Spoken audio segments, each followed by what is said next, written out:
3 gün ərzində Bakıda bir neçə yerdə ard-arda partlayışlar, yanğınlar baş verdi. Bu yanğınlar təsadüfi deyil. Yanğınlar planlaşdırılmış şəkildə təşkil olunur. Və mən dəfələrlə demişdim ki, yanğınlara, partlayışlara hazır olun. Bu yanğınlar o vaxtda təsadüf edir ki, Fövqəladə Hallar Nazirliyi ləğv edilməsi barədə artıq hakimiyyət kanallarında xəbərlər paylaşılır. Fövqəladə Hallar Nazirliyi ləğv edilir. Bəzi tabiçiliyində olan qurumlar da bəzi nazirlərə veriləcək. Kemaləddin Heydərovun vəzifədən vurulma və nazirliyin ləğv edilməsi müzakirə olunur. Artıq yuxarı təbəqədə bunun qərarı belə öz aralarında verilibdir. Ona görə də Kemaləddin Heydərov ölkədə yanğınlar törədir. Yanğınlar törədib şou göstərir ki, güya ki o işləyir. Fövqəladə Hallar Nazirliyinin tərkibində olan qurumların heç birini ləğv eləmək lazım deyil. Hər hansısa bir yerdə partlayış, yanğın olan kimi nazirlik heç vaxt olmadığı qədər tez özünü çatdırır. Heç vaxt olmadığı qədər canfəşanlıq edib və kadrlara düşür. Fikir verirsiniz? Nazirlik işləyir. Tüm qurumlara ehtiyac var. Nazirlik ləğv edilib, Kemaləddin Heydərov da afsayda qalmamalıdır. Hazırda isə Fövqəladə Hallar Nazirliyinin ləğv edilməsi barədə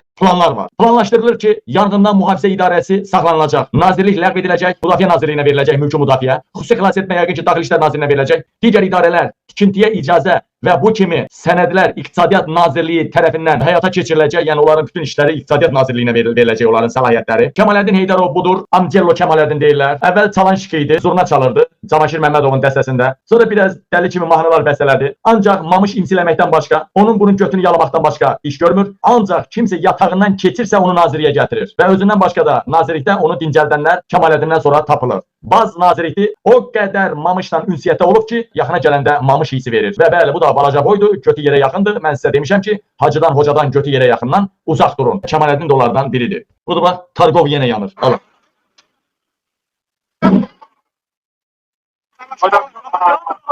Bax, siz də, mən deyirəm, bunları yandıran Kemaləddin Heydərov.